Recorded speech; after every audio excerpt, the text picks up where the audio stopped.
Abra comigo a sua Bíblia em Esdras capítulo 7, versículo 10. Pode procurar direitinho aí que está aí. Hein? Logo depois ali de Crônicas. Samuel, Reis, Crônicas, Esdras. Bem, amados. 7, versículo 10 diz assim: porque Esdras tinha disposto o coração para buscar a lei do Senhor, e para a cumprir, e para ensinar em Israel os seus estatutos e os seus juízos. Feche os seus olhos por um instante. Peça para Ele falar ao teu coração. Ora junto comigo, pedindo que a revelação da palavra venha. Transforma esse momento, não só num dia que você veio à igreja, ou num culto que você veio assistir, mas transforma ele num culto que você está prestando ao Senhor. Conecta o teu coração, os teus pensamentos, para você poder receber de Deus. Pai amado, aqui nós nos reunimos como aqueles que te buscam, aqueles que andam na tua presença, aqueles que decidiram pelos teus caminhos. E para isso, dependemos totalmente, Senhor, da tua palavra. Vem nos ensinar os teus caminhos, vem endireitar as nossas veredas, vem alinhar o nosso coração ao teu, vem revelar a nós a tua palavra, que é para nós fonte de vida, Deus.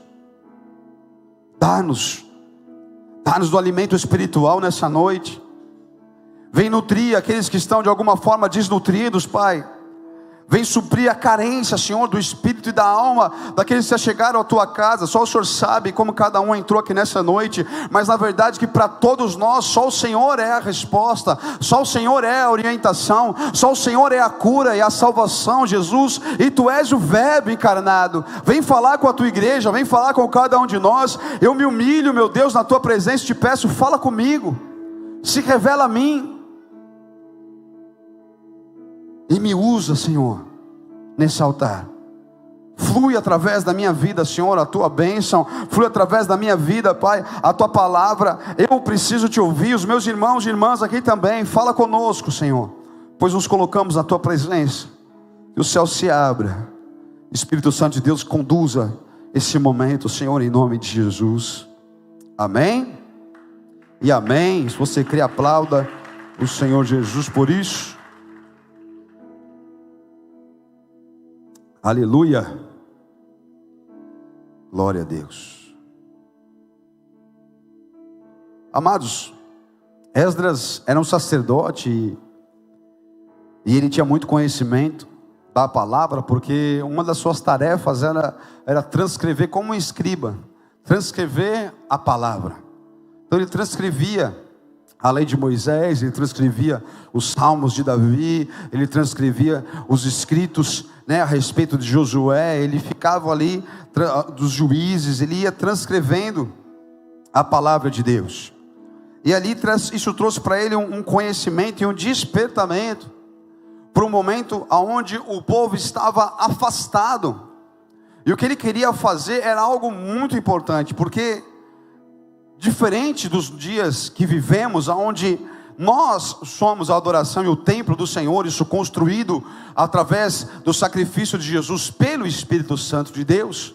Então onde dois ou mais estiverem, ali o Senhor estará. Você pode atrair a presença de Deus e adorá-lo no teu secreto também. Mas diferente desse tempo, no Antigo Testamento, ele só podia ser adorado em Jerusalém. E o povo tinha sido retirado, levado cativo à Babilônia. E Esdras compreende que o que faltava para o povo não era uma ajuda, não era o vencer uma guerra, ou de alguma forma subjugar os inimigos, porque o que de alguma forma escravizava o povo, e os deixavam distante da bênção de Deus, era a falta da adoração. A adoração era o que faltava e que precisava ser restaurado ao povo. Então ele dispõe no seu coração essa volta, e Deus age, dá a ele, o rei da Babilônia dá a ele uma carta, que não só o liberava o caminho para voltar a Jerusalém, mas também com que ele fosse abençoado com aquilo que fosse necessário para a reconstrução. E ele volta para Jerusalém, ele volta com esse motivo, com o seu coração disposto. Mas ele entendeu que não só restaurar a adoração era necessário, mas justamente aquilo que roubava a adoração precisava ser restaurado no povo, que era o que? O conhecimento da palavra. Amados, como um dia onde nós celebramos, amém, a Bíblia. Deixa eu te dizer uma coisa, a Bíblia, na verdade a palavra de Deus sempre foi um alvo de ataque, porque uma das principais armas que Satanás pode ter contra o povo de Deus é justamente roubar-nos a palavra. Então, se você observar na história, é interessante que tudo aquilo que é referente à palavra foi severamente atacado. Nós vamos ter momentos na Bíblia onde foi armado uma situação, uma estratégia, comandos até como em formato de lei, amém? De lei, para matar aquilo que traria a palavra. As duas vezes nós vamos ver as crianças na Bíblia correndo risco sério, quando eu falo de forma geral, da sociedade toda, são aqueles que foram relacionados à palavra.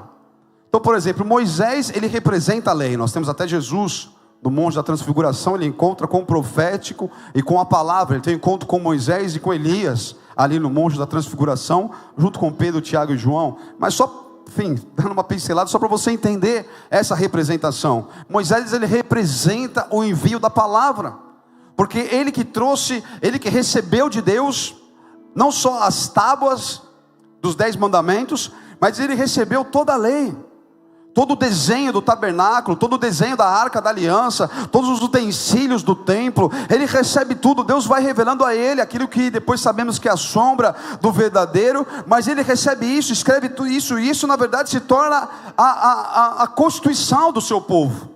Tudo era alinhado sobre a palavra, sobre a lei, e Moisés representa isso. E Moisés correu risco de vida logo nascendo, porque Faraó tinha dado uma ordem para que matassem todos os meninos, todos os nascidos meninos no Egito, amém? Jesus, ele é o que? Ele é o verbo encarnado, ou seja, ele é a palavra que veio em carne, ele é o verbo vivo de Deus. E também tentaram matar todos os meninos até 2 anos de idade, quando Jesus está vindo. Estão entendendo, amados? Há um ataque. Depois estão ali, é feito o concílio dos 70, reúnem-se os livros, e se nós temos então a Bíblia, um livro que tem 66 livros, não se contradiz em nenhum tempo, e os próprios pessoas que não são nem cristãos, nem crentes, eles reconhecem que é algo diferente, porque é algo que foi reunido num espaço um pouco maior de 1500 anos, escrito por homens de culturas totalmente diferentes, em tempos diferentes. Então você tinha homens tipo Lucas, que era instruído, era um médico, como Paulo também, que foi, cresceu aos pés de Gamaliel, muito bem instruído e estudado. E ao mesmo tempo você tem Pedro, que mal sabia falar direito, como outros homens também que escreveram alguns livros que não tinham tanta instrução, e você consegue ter uma mesma linguagem, algo que não se contradiz. Quem estuda literatura, linguistas, eles ficam impressionados com a Bíblia. Falam, não, tem uma personalidade única nesses escritos. Nós sabemos quem é. Toda escritura é inspirada pelo Espírito de Deus, amém, amados? Então tudo que foi registrado aqui, deixado aqui, foi inspirado por Deus. Amados, nós temos palavras que o próprio Deus fez questão de deixar para mim e para você. Eu sou apaixonado por isso, como já disse aqui no começo do culto. Enfim, é uma fonte inesgotável de riqueza, de sabedoria. E quando você aprende a importância que tem, você tem um tesouro maior do que tudo que você poderia conquistar nessa terra. Você tem aqui uma fonte de vida, amém, amados? Precisamos preservar, lutar, defender a palavra de Deus, amém? Por que defender, pastor? Porque ela sempre foi atacada. Não é hoje não que querem censurar a Bíblia, querem mudar a Bíblia, querem proibir. Isso sempre aconteceu. Quando a igreja se propagou, daqui a pouco eles colocaram a Bíblia somente no latim. Era proibido ler a Bíblia em outra linguagem. Quem sabia falar latim? Ninguém sabia falar latim. Pegaram uma língua que ninguém falava e falaram, todo mundo só vai poder ler a Bíblia no latim. Ler fora do latim era pecado. E aí nós temos Lutero, que olha, traduz e fala, as pessoas precisam conhecer isso, precisam conhecer a graça, precisam conhecer a verdade, precisam conhecer o perdão. E a grande obra da vida de Lutero, reformador, foi a tradução da Bíblia. Ele a traduz, Nós vamos ter ali a imprensa de Gutenberg, que foi uma revolução, amém? Mas que pôde dar as condições dela ser impressa em quantidade e ser espalhada pelo mundo. E tivemos um grande avivamento na Europa, algo que veio inclusive nos alcançar, quando chegam os missionários suíços aqui, amém, pregando a palavra para nós no Brasil, chegando lá em Belém, e enfim, é algo poderoso. Só que quando você olha, amados, nós que deveríamos ter a liberdade, um acesso total, e deveríamos ser famintos pela palavra de Deus, famintos. Vira para o irmão do lado e fala: ei, faminto. Pega a tua Bíblia e dá uma mordida nela, assim, faminto pela palavra de Deus. Isso é bíblico, tá? Ezequiel teve que comer os rolinhos.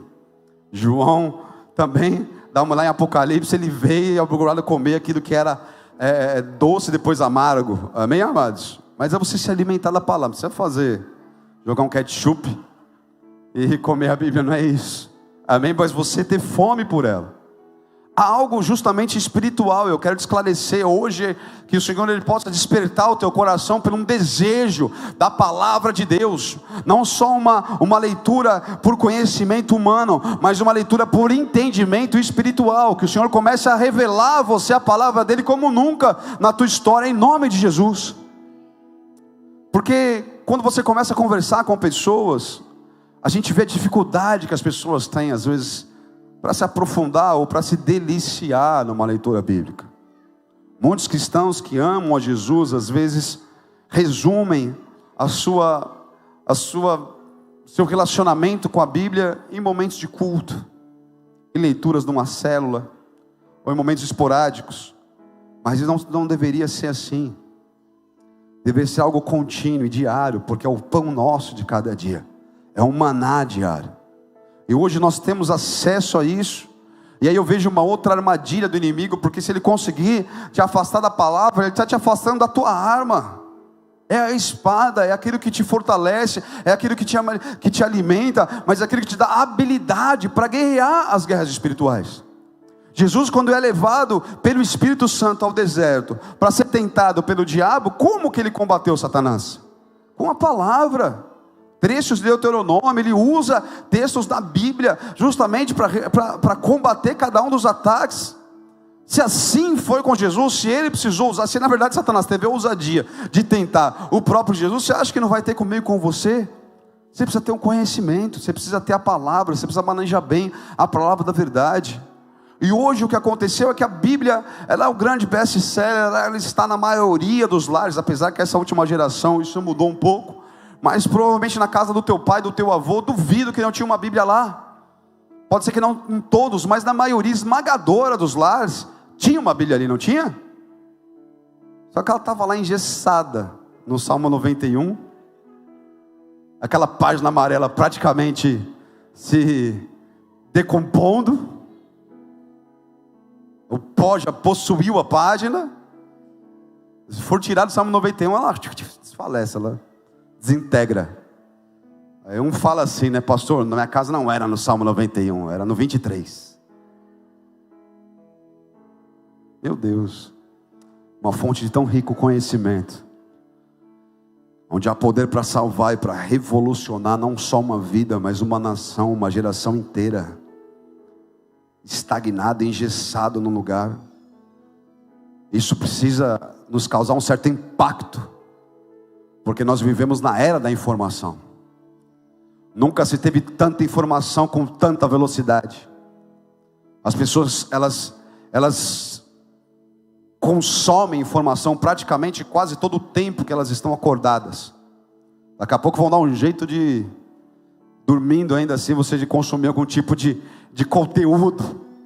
Mas tudo é feito para você ficar conectado e vendo coisas e muita informação. E justamente num tempo onde a informação é tão propagada por tantos veículos, a informação que poderia não só revolucionar a tua vida, mas a tua nação, e a tua nação, a tua família, a tua cidade, enfim, está totalmente acessível. E são poucos os que dão esse valor. Não vou expor ninguém aqui, mas se eu fosse perguntar quem tem dificuldade de ler a Bíblia aqui, eu não tenho dúvida que muita gente ia levantar as mãos, a não ser aqueles que não quisessem se confessar. Sente sono, pesa os olhos, mal consegue 5 minutos, mas for para maratonar uma série do Netflix, fica 10 horas ali. Então o problema não é sono, você precisa entender que há uma questão espiritual. Às vezes uma dificuldade de concentração, enfim, às vezes eu leio até, pastor, me esforço, mas eu não entendo. Em nome de Jesus, a partir de hoje eu profetizo na tua vida, o Espírito Santo começa a te revelar a palavra de Deus. Isso vai ser tão maravilhoso para você, as suas experiências com a palavra serão tão extraordinárias, que você vai viver com aquilo, e você vai falar, eu quero mais, eu preciso de mais. Como alguém que estava faminto, desnutrido, e pôde provar um pouco de pão, você vai ficar esganado por esse pão, e assim será a tua fome pela palavra de Deus, em nome de Jesus. Amém? Eu amo a palavra, sei que poderia me aprofundar ainda muito mais, mas é interessante, em casa a pastora, ela milita muitas lutas, e essa é uma delas, que ela quer que não só eu leia a Bíblia, mas ela quer que a gente compartilhe em família. Então ela estabelece algumas coisas como como que é, né? No Bible, no food. Então sem Bíblia, sem comida. Então de manhã a gente lê a Bíblia e compartilha. E são experiências que a gente não faz nem ideia de como que enriquece. Amém, amados? Por exemplo, a Teodora, às vezes eu estou lendo a palavra, ela fica do meu lado, me olhando. E aí tem hora que vem umas revelações, Deus fala comigo, e eu nem percebi que ela fazia isso.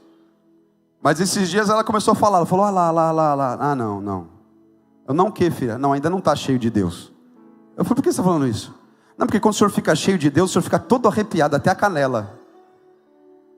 E é exatamente isso. Às vezes Deus começa a falar comigo, eu choro, eu fico ali emocionado das coisas que vêm do Senhor, e ela fica olhando. Eu não sabia que ela prestava atenção assim. Ela via que quando eu ficava, às vezes, quando isso acontece, que realmente Deus me enche, ela fica assim tentando abaixar os pelinhos, ela fica mexendo ali em mim. É um barato, mas a experiência é poderosa, dentro da sua casa. Vocês precisam viver isso. Cada um de nós precisamos viver isso. Falando das crianças, que nem agora que a gente está, é o desafio para toda igreja, né? Tem um chorinho ali, às vezes um gritinho lá, mas como é importante a gente ter as crianças também presenciais aqui. Vou até ler para vocês, essa semana eu recebi um testemunho de uma mãe, e cara, me emocionou na hora. Para a gente que é pastor é algo muito especial, amém, amados? Olha que interessante. Boa tarde, pastor. Só queria dizer o quanto estou feliz das crianças estarem nos cultos, escutando cada pregação.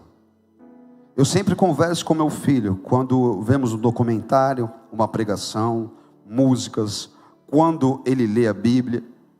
E se tem alguma coisa que ele não entendeu, se ele tem dúvida,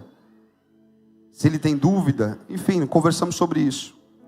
Na segunda-feira, agora, conversei sobre o culto. E ele perguntou se podia se batizar no ano que vem, com 11 anos. Achei interessante a colocação dele. Mãe, o pastor diz que nosso fim está próximo. Então preciso nascer para Jesus. Fiquei tão feliz, porque além de entender a palavra, ele tem sido fortificado, ouvindo a voz do nosso Pai espiritual. Obrigada mais uma vez, que o Senhor continue abençoando sua vida e transbordando os dons. Amados, um pastor, um testemunho desse, cara, valeu a pena todo o trabalho que vocês me dão. É maravilhoso, amém, amados? E às vezes a gente subestima, eles estão aqui, mas estão sendo ministrados. Jesus falou, vinde a mim, os pequeninos, não impeçam que eles venham. Eles entendem, às vezes muito mais, ele teve a consciência, um desejo já de se batizar, o desejo de nascer para Deus. A palavra ela é poderosa sim, a Bíblia diz, instruam a criança, instruam os pequenos, no caminho onde eles devem andar, quando forem adultos, quando forem homens feitos, não se desviarão, porque houve uma instrução. Amados, o que nós temos aqui, nenhum homem será capaz de absorver toda a verdade incluída aqui, na verdade nenhum foi. Nós temos muitos teólogos que querem definir uma doutrina, mas só há uma sã doutrina, a qual aqui Jesus nos ensinou. Os teólogos trazem o bom entendimento? Trazem. Calvino trouxe coisas boas, John Wesley também, e tantos outros trouxeram quantas coisas para nos abençoar, mas nenhum deles obteve toda a verdade. O que isso nos fala? É que cada um de nós precisa ter a sua vida com a palavra, cada um de nós precisa ter o seu contato com a palavra. Amém, amados? Você precisa disso, é necessário. Voltando agora lá para Esdras, que dispôs o seu coração estava disposto, amém? Coração disposto, repete comigo, para a gente voltar para o texto, coração disposto, amém, amados. Mas o que seria ter um coração disposto? Ou melhor, talvez a melhor pergunta a ser feita é: para que devemos dispor o nosso coração? E agora eu vou começar a te desafiar um pouco, amém? Provérbios capítulo 4, versículo 23 diz assim: sobre tudo que se deve guardar, guarda o teu coração, porque dele procede as saídas ou as fontes da vida. Igreja, você precisa cuidar do teu coração, amém? Jesus, ele também fala a respeito disso, daquele que vai fluir do meu e do seu interior. A verdade é que o nosso contato com essa fonte de vida, com a palavra, ele diz assim: se você beber da água que eu te der para beber, você nunca mais terá sede. Pelo contrário, fontes de vida vão fluir do seu interior, fontes de águas vivas vão fluir do seu interior. E aí eu e você, nós precisamos analisar que tipo de fonte nós nos tornamos, que tipo de água tem jorrado de nós. A Bíblia também nos diz que não dá para jorrar dois tipos de água, não dá para fluir da mesma fonte águas amargas e água doce, amém? Então eu tenho que tomar cuidado, eu tenho que guardar o meu coração, porque ele vai gerar vida, ele vai gerar algo, serão fontes para a vida. E que tipo de fonte eu vou jorrar? O que está sendo gerado no interior de cada um de nós? Qual a disposição do nosso coração? Esdras entendeu a necessidade de restaurar a adoração e de trazer o povo para o prumo da palavra, e ele dispôs o seu coração a fazer isso. Ele dispôs o seu coração a encarar essa empreitada. Amém, amados? E deixa eu te dizer uma coisa: o seu coração ele vai determinar muito acerca daquilo que você está vivendo e daquilo que você viverá, porque ele vai ser a fonte, o que vai sair daí. O que contamina o homem, Jesus disse, não é aquilo que entra, mas é o que sai pela nossa boca. Amém? E a Bíblia também diz que a boca fala o que está cheio o coração. Então cuide do seu coração. Mas como assim, pastor? Provérbios 15, 13 diz assim: o coração alegre formoseia o rosto, mas pela dor do coração o espírito se abate. Quem aqui já teve a experiência de estar abatido? Você percebe que até as pessoas percebem quando você não está bem? Elas conseguem olhar para você e perceber: cara, ele não está legal, ela não está legal, porque de alguma forma o que está acontecendo dentro de você é exposto, se torna aparente, se torna visível aos olhos dos outros. Mas se o prejuízo todo fosse esse, a aparência, estava tudo bem. Mas o problema é que não é o que traz um abatimento. O coração abatido, amados, ele rouba, é capaz de roubar todo o teu potencial, a tua vitalidade, a tua capacidade de realizar coisas. Um coração abatido, um coração entristecido, um coração frustrado, ele paralisa a vida de alguém.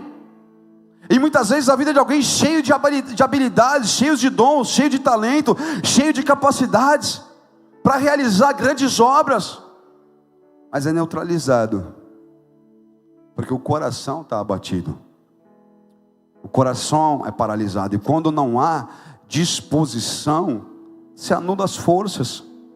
Como alguém vai realizar alguma coisa se ele não tem coragem e força para aquilo? Se entrega a um abatimento. Você pode ver que uma pessoa abatida, às vezes por uma situação difícil na vida, ou por más notícias, ou porque simplesmente às vezes foi acometido por uma enfermidade nas emoções, uma depressão, algo que joga aquela pessoa de em cima de uma cama, a vida da pessoa para. A vida da pessoa para, tem muito potencial ali neutralizado. Que Deus possa hoje, nessa noite, despertar corações, despertar a disposição do teu coração. Amados, eu sei que está tendo muita movimentação, mas tenta concentrar a tua atenção aqui, amém? Para que você não seja roubado, para que Deus possa falar tudo aquilo que Ele deseja derramar hoje desse altar. Glória a Deus, amém, amados? Então nosso coração, ele deve estar disposto. Agora, para quê, amados? Aqui a gente vai entrar na situação que eu falei que ia confrontar vocês um pouco, amém? Disposto para coisas importantes. Fala isso para alguém que você ama aí, ou alguém que você não conhece, mas precisa amar. Fala, ei meu amigo, teu coração precisa estar disposto para coisas importantes, e não para as coisas fúteis. Amém, amados? Pastor, mas isso é simples, eu entendi, claro. Tenho que me dispor para coisas importantes e não fúteis. Vamos fazer uma avaliação rápida? Se o nosso coração ele fica realmente disposto para coisas importantes, se o nosso coração está dispostamente alinhado, nem sei se existe essa palavra, dispostamente alinhado ao coração de Deus, amém? Vamos ver? Qual atitude encontra mais disposição no teu coração? Dar ou ajuntar? Você tem mais força ou você se alegra mais quando você vai receber coisas que você pode acumular, ou você se alegra mais quando você tem condições de dar? Porque a Bíblia diz que é melhor dar do que receber. E há uma grande alegria em ser generoso, amém, amados? Uma vez eu vi até um estudo, como que eles fizeram, acho que deram algo como $20 para 60 pessoas de um grupo, e falaram para eles assim: usa esse dinheiro para comprar alguma coisa para você. Esse dinheiro compra alguma coisa que você quer. Eu acho que foi isso, $20. E para um outro mesmo grupo de 60 pessoas, deram os mesmos $20 e fala: usa esse dinheiro para comprar alguma coisa para alguém. A experiência era essa. 60 pessoas iam usar o dinheiro para comprar algo para eles, e as outras 60 iam usar o mesmo dinheiro para poder dar algo para alguém. E aí depois eles avaliaram quem se sentiu mais feliz. E ganhou a maioria esmagadora. Os que mais estavam contentes eram aqueles que tinham de alguma forma presenteado alguém. Não é gostoso quando você ajuda alguém, quando você faz parte de algo assim? É uma alegria diferente, cara, que na nossa mentalidade às vezes não faz muito sentido, não faz razão, amém? Mas quando você pratica, é só assim que você vivencia isso. São riquezas da palavra, amém? Melhor dar do que receber. Quem que vai acreditar nisso? Senão aquele que vive isso, vivencia uma experiência como essa. Qual situação encontra maior disposição no teu coração? Perdoar alguém que te ofendeu, alguém que te humilhou, alguém que te causou danos e prejuízos, ou de alguma forma se vingar dessa pessoa, ou de alguma forma devolver, ou pagar com a mesma moeda? Qual situação há mais disposição no teu coração? Você fala: não, vou fazer isso. Perdoar, ou de repente pagar na mesma moeda, ou dar aquela descontadinha? Precisamos dispor o nosso coração às coisas importantes, aquilo que vai na verdade acrescentar a minha vida, não a coisas que eu não vou ganhar nada, talvez só perder tempo. Qual situação encontra mais disposição no teu coração? Talvez orar por alguém que te prejudicou, alguém que errou com você, alguém que te causou dores, alguém que te perseguiu, ou falar mal dessa pessoa. Qual situação encontra mais disposição no teu coração? Porque Jesus nos ensinou a orar por aqueles que nos perseguem, ou aqueles que nos causaram mal, inclusive amar os nossos inimigos. Então nós temos uma voz de comando aí para dispor o nosso coração. Estão comigo, igreja? E às vezes a gente tem uma facilidade muito grande de criticar, de falar mal, de apontar os erros da pessoa. E às vezes isso acontece, amados, não é só num momento, numa semana, num mês. Às vezes a pessoa fica presa naquilo durante anos. anos, 1 ano, 2, 5 anos depois, já se passaram, e quando você fala daquela pessoa, você lembra dela, você ainda tem toda a disposição de guardar aquele sentimento ruim que está no teu coração, e de soltar as mesmas palavras que desaprovam, que condenam, que difamam, mas não consegue gastar 10 segundos com o joelho no chão orando, enquanto essa devia ser a sua disposição. Vamos nos importar e nos dispor, amados, para aquilo que é importante, amém? Mais uma vez, glória a Deus, estão comigo? Que situação encontra mais disposição no teu coração? A cobiça e os prazeres da carne, ou a alegria e o prazer da santidade? Porque aqui é uma outra armadilha diabólica.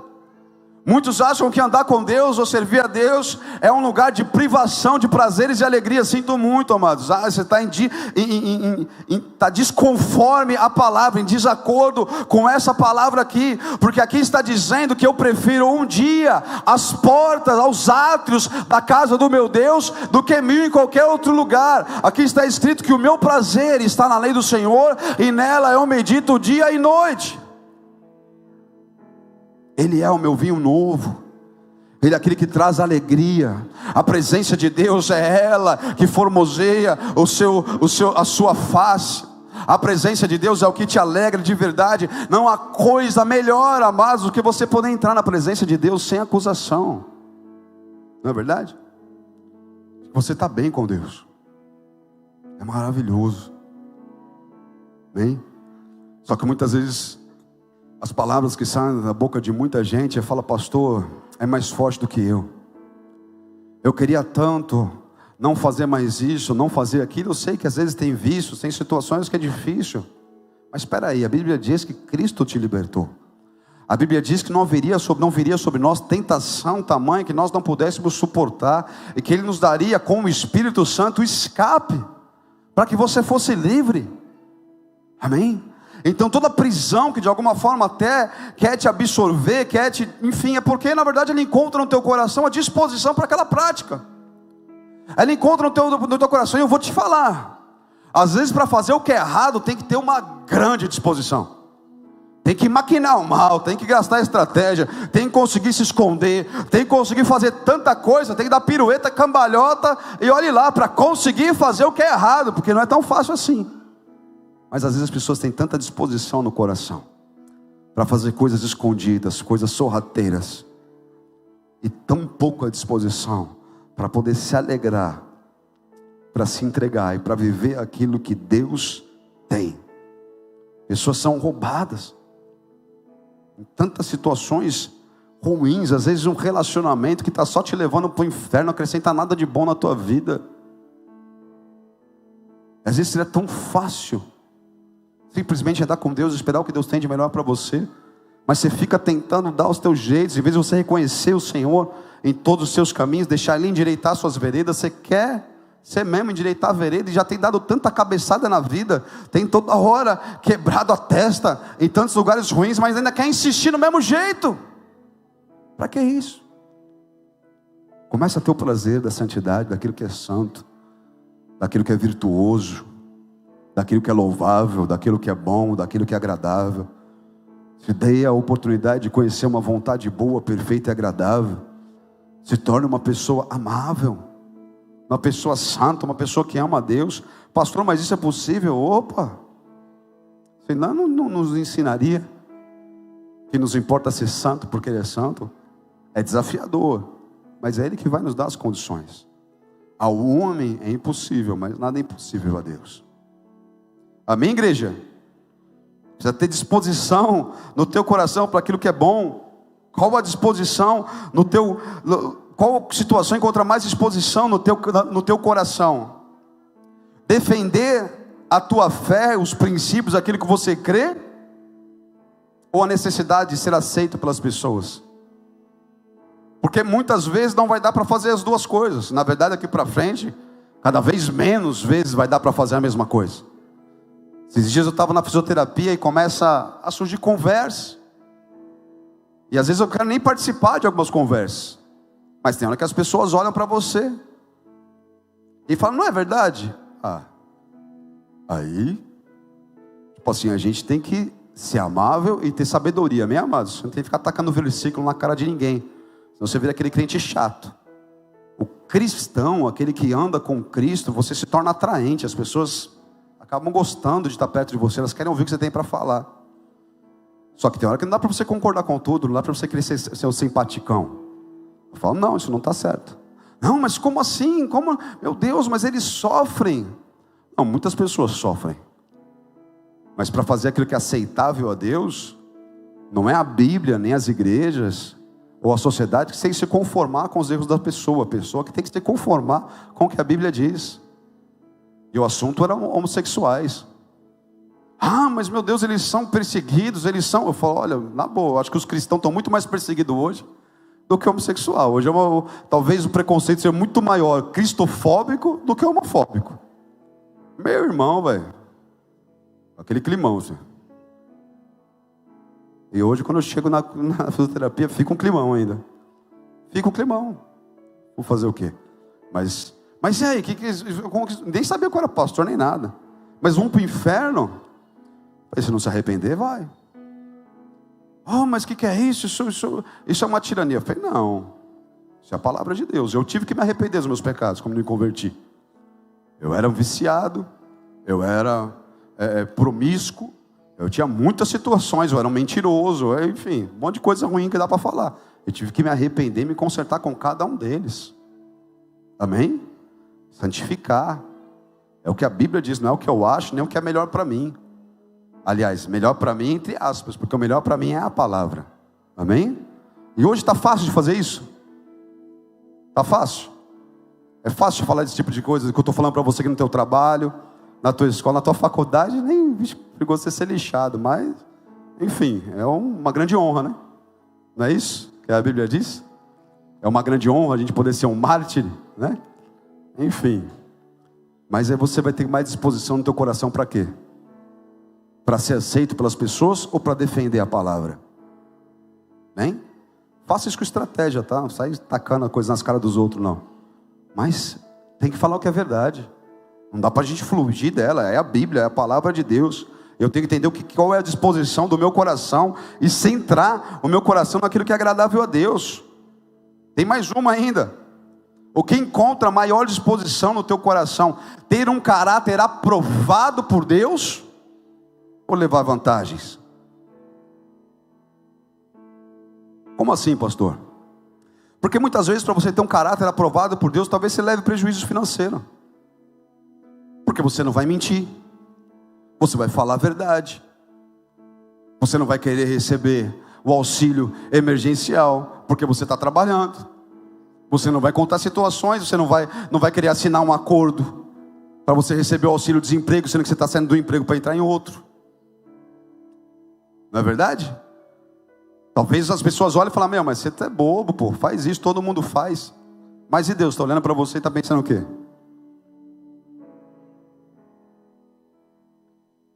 É um caráter aprovado. Talvez um prejuízo à vista dos homens, mas há um tesouro no céu que você está acumulando, amém, amados? Só que tem que ter disposição no coração para isso, não é fácil. Talvez, eu trabalhava com vendas, e meu irmão, pensa um negócio, para alinhar o crente, é o comércio. É o cara trabalhando no comercial, né? Eu praticamente podia ser mandado embora, se eu não falasse aquilo que os meus supervisores queriam que eu falasse. O dono da empresa, o meu gerente. E muitas vezes só não me mandaram embora porque eu batia meta como ninguém batia em São Paulo quando eu estava. Na época, agora, quem que fazia isso? Era Deus. Amém? No tempo que eu trabalhei com vendas, a empresa nunca teve os números que teve em São Paulo. Então, por mais que eu não falava para ele, falava, olha, não, mas fala que vai chegar semana que vem. Eu falava, mas vai chegar semana que vem, entrega? Não, está atrasado, não recebeu o tecido. Então, peraí, então eu vou falar que está atrasado. Que não é para você falar isso. Eu nem discutia mais. Quando eu falo com o cliente, eu estava sabendo, olha, eu estou sabendo que vai chegar só daqui 30 dias. Como você está sabendo? O Igor falou. Não cancelava o pedido, não fazia nada. E quando você sabe que quando você vende, se você ganha confiança do cliente, você vende para ele o que você quiser. Mas tem que ganhar confiança. E era o que acabava acontecendo. Deus, ele acaba agindo, amém, amados? E às vezes aos seus olhos você fala: como é que eu vou fazer isso? Eu vou levar um baita de um prejuízo. Faz aquilo que Deus está falando para você fazer. Faz o que a palavra diz. Eu nunca vi ninguém, amados, na face da terra ter prejuízos porque escolheu obedecer às palavras que estão aqui, amados. Ainda que isso seja o preço da tua vida, você viverá eternamente, terá frutos para você, um tesouro nos céus. Aplauda Jesus por isso. Glória a Deus. Mas você precisa dispor o teu coração, alinhar o teu coração. E muitas vezes essa disposição não vai estar pelas tuas preferências, ou por aqueles que são os teus desejos, mas é necessário uma comunhão, para que você comece a desejar o que Ele deseja. Então nisso há um alinhamento. Você começa a perceber que o propósito da tua vida é muito maior do que a sua própria vida. Você está envolvido em algo maior. Você está envolvido nos planos do próprio Deus, o Criador dos céus e da terra, aquele que deu o seu único Filho, para que todo aquele que nele crê não pereça, mas tenha vida eterna. E você passa a fazer parte de tudo isso, dessa engrenagem, a ser um canal dessa bênção, mas simplesmente porque você resolveu dispor o teu coração aquilo que está no coração do Pai. Aleluia. Jesus, Ele disse lá em Mateus 6:21, porque onde estiver o vosso tesouro, aí estará também o vosso coração. Esdras estava muito disposto, amados, porque ele sabia que ele tinha algo muito importante para fazer, que era reconstruir a casa do Senhor. O templo havia sido destruído. E é interessante porque ele não começa reconstruindo o templo. Ele entendeu a essência, porque conhecia a palavra. Ele falou: o que está faltando para o povo não é só ter um templo para poder cultuar, precisa restaurar a adoração de Israel, porque a força do povo de Deus sempre esteve na adoração. Você tem que ser um templo que adora a Deus. E o templo que adora a Deus não pode ser profanado. O adorno fala da beleza. A beleza da casa do Senhor está escrito na palavra dele. A beleza da casa do Senhor ele habita. A beleza da casa dele é a santidade. Então se você ainda, com as falhas, porque elas são inevitáveis, mas a disposição do meu coração é para fazer aquilo que é agradável a Deus, então Ele olha para você e Ele vê beleza. Ele se alegra em habitar em você. Ele se alegra em estar em você. Amém, amados? O coração disposto, alinhado com aquilo que Deus tem, é algo muito poderoso. Se eu puder abrir comigo de novo lá em Esdras 7, versículo 10, assim: pois, no primeiro dia, repete comigo, primeiro dia do primeiro mês, com disposição no coração, igreja, o primeiro dia do primeiro mês, eu continuo para vocês, ele partiu de Babilônia. E, de novo, no primeiro dia, com disposição no coração, no primeiro dia do quinto mês, chegou a Jerusalém.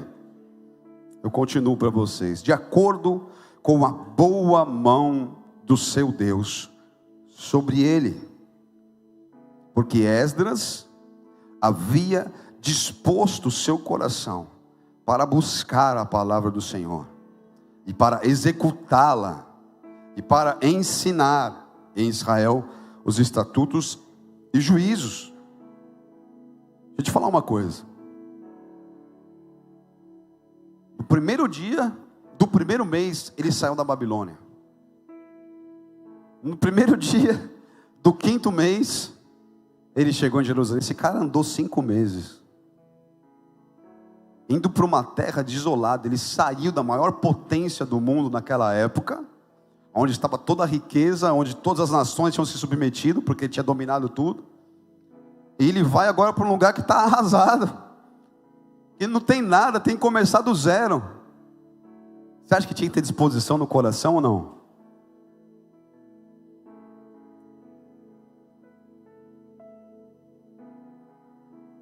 Seja qual for o propósito, aquilo que precisa ser feito na tua vida,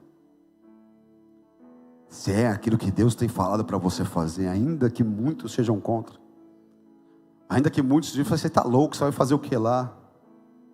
Você vai fazer, isso não vai dar certo, você nunca vai conseguir.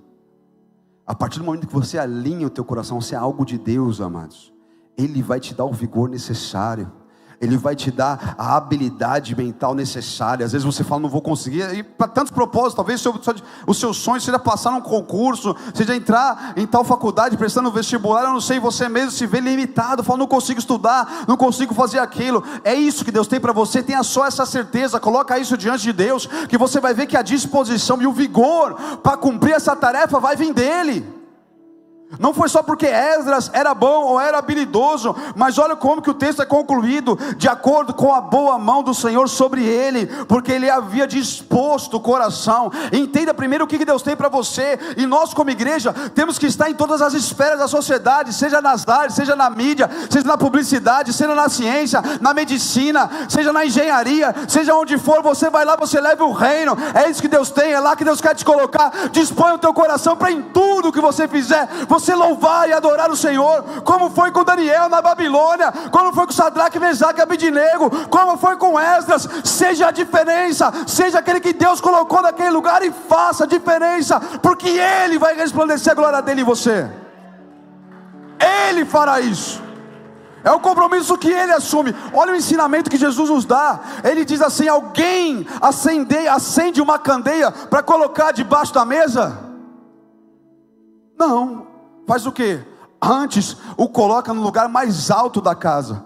Só para a gente entender um pouquinho melhor esse contexto. Já foi numa casa do interior, aqueles casarão, ou às vezes até uma casa menor, simples, que a divisão dos ambientes, ela chega mais ou menos a 2,20 m de altura, um pouquinho maior do que a altura da porta, e o telhado ele todo é vazado. Então, quem já foi em casas assim? Glória a Deus, muita gente foi. Aquilo ali que acontece, você coloca uma lâmpada no alto da casa, ela não vai iluminar só a cozinha, nem só a sala, mas ilumina toda a casa. Jesus está falando, se alguém acende uma candeia para colocar debaixo, não, antes coloca no lugar mais alto da casa. Ele está falando desse tipo de ambiente.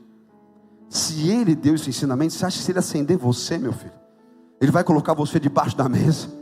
Se Ele conseguir colocar a luz da palavra dEle, que é lâmpada para os nossos pés, que é luz para os nossos caminhos, se Ele conseguir fazer de você uma candeia, que escolheu pagar todo o preço, que dispôs o seu coração para viver a palavra, não só para falar dela, mas mais para praticá-la no teu caráter, em quem você é, do que qualquer outra coisa. Você acha que Ele vai deixar você debaixo de uma mesa? Foi Ele que disse. Ele vai te colocar no lugar mais alto da casa, porque é Ele, amados, é Ele. Ele diz: aquele que me é fiel no pouco, eu coloco no muito. Eu pego os humilhados e eu os exalto, mas eu resisto aos soberbos. É Deus que vai fazer. Agora, não sei você dispor o teu coração. Há um grande poder em dispor o coração para as coisas de Deus. Há um grande poder para amar. Há um grande poder em dispor o teu coração para perdoar. Há um grande poder em dispor o teu coração para obedecer a sua palavra. Eu não estou falando que é uma coisa fácil, pois há necessidade de dispor o seu coração. Mas com certeza é o melhor caminho para todos nós.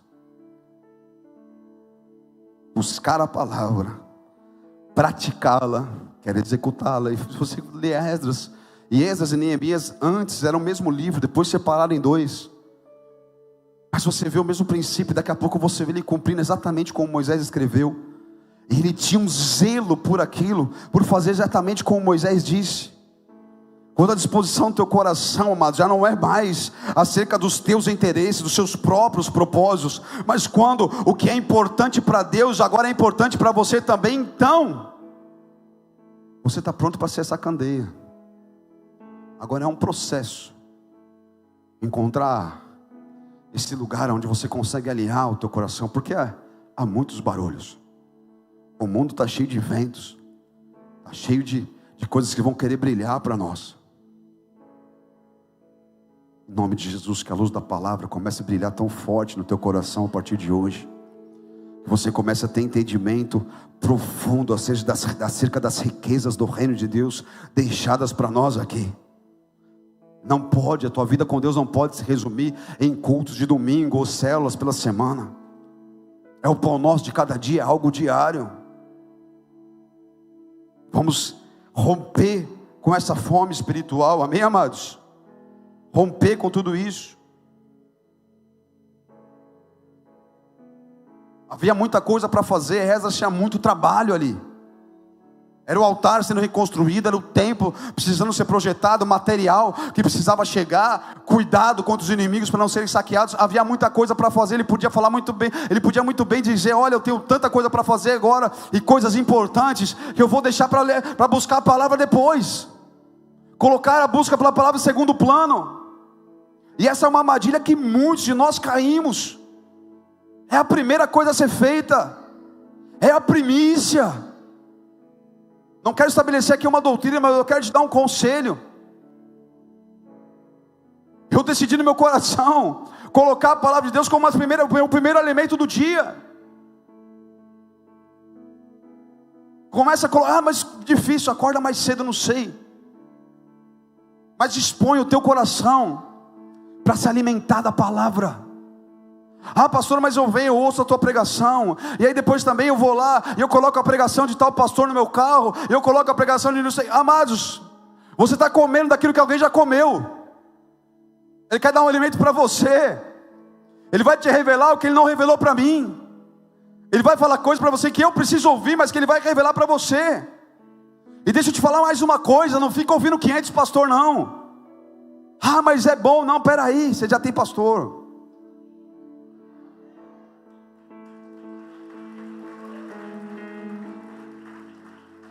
Vai na fonte. Vai na fonte, vem aqui. Ah, tem tal pastor que é bom. Me pergunta quais são os bons para você ouvir, eu vou te falar. Mas não, filho, você vai arrumar uma pá de confusão, sua cabeça vai ficar toda enfim, amados. Vai ter um problema, você já tem. Ah, pastor, mas tem coisa que o senhor fala que eu não concordo. Tem um pastor que fala coisas que você concorda? Tem. Então vai para a igreja dele. Não, eu não quero esfregar nada na cara de ninguém, não. A minha alegria seria você concordar comigo, a gente andar junto.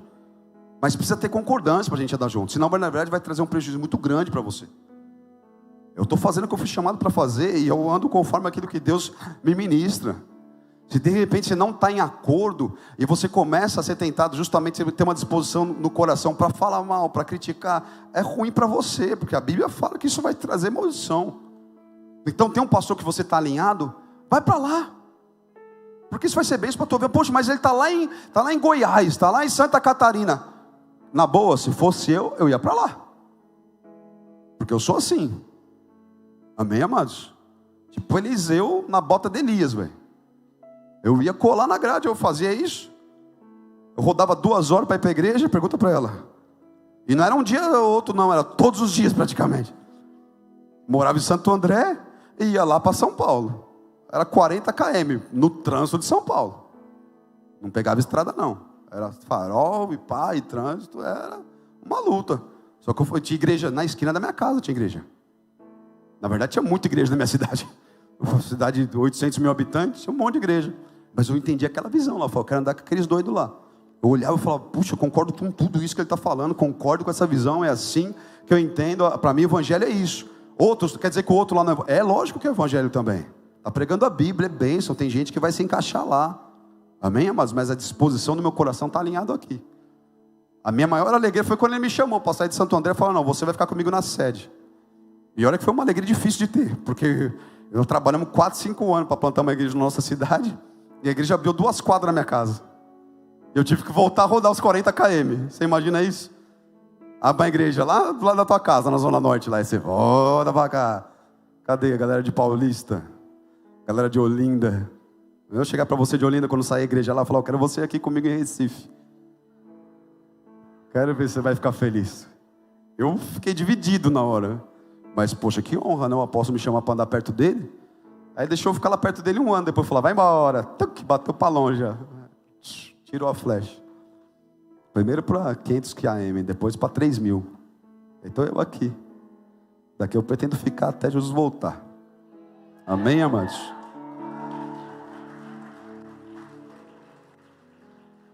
Mas se eu entendesse, eu ia colar lá, eu ia para onde eu tivesse que ir. Vocês estão comigo, igreja? Eu não estou, meu Deus do céu, hein? Estou dando recado para ninguém, cara. Isso aqui é alguma coisa para curar e trazer alinhamento, saúde espiritual. Eu não ficaria numa igreja que eu não concordo com o que é pregado. Eu não ficaria, isso me faria mal, não dá. Fica difícil, amém? Então Esdras, ele poderia dizer isso. Ele estava fazendo muita coisa e isso ia justificar ele colocar a palavra em segundo plano. Mas não, ele se dedicou ainda mais à palavra de Deus. Por quê? Porque ele entendeu como aquilo era importante. Ele entendeu que aquilo que traria saúde. E se você ler esse oratório, ele teve um baita do problema com os caras lá ainda. Mas ele só conseguiu corrigir porque ele estava aqui alinhado. Ele buscava a palavra para ensiná-la, para propagá-la, para fazê-la ser cumprida, para fazer com que os homens também entendessem aquilo que, porque ele entendeu que o que roubava o povo de Deus da bênção de Deus era justamente eles desobedecerem a palavra. E essa, amados, é a doutrina de Balaão, que está anunciado que viria contra as igrejas de Apocalipse. Amém? João escreveu isso lá. O que é a doutrina de Balaão? Balaão, ele tenta amaldiçoar o povo de Deus e não podia, porque não cabe encantamento contra Israel. E aí ele fala assim: a única coisa que você pode fazer para prejudicar esse povo que pertence a Deus é fazer com que eles obedeçam a palavra. Se eles saírem fora da palavra que Deus deu, pronto, eles mesmos já estão se danando. Você não dá nem trabalho para o diabo. O diabo olha e fala: não tenho nem nada a ver com isso. Ele mesmo está se lascando. Agora, quando você observa e você dispõe o teu coração para praticar o que está aqui, o teu futuro é um futuro, amados, de prosperidade, de bênção de Deus. Eu falo prosperidade não é você ficar rico, não. É as coisas que Deus tem para você, elas vão acontecer na tua vida. Haverá saúde na tua casa, na tua família, enfim, haverá paz sobre a tua vida. Amém? Fecha os seus olhos por um instante.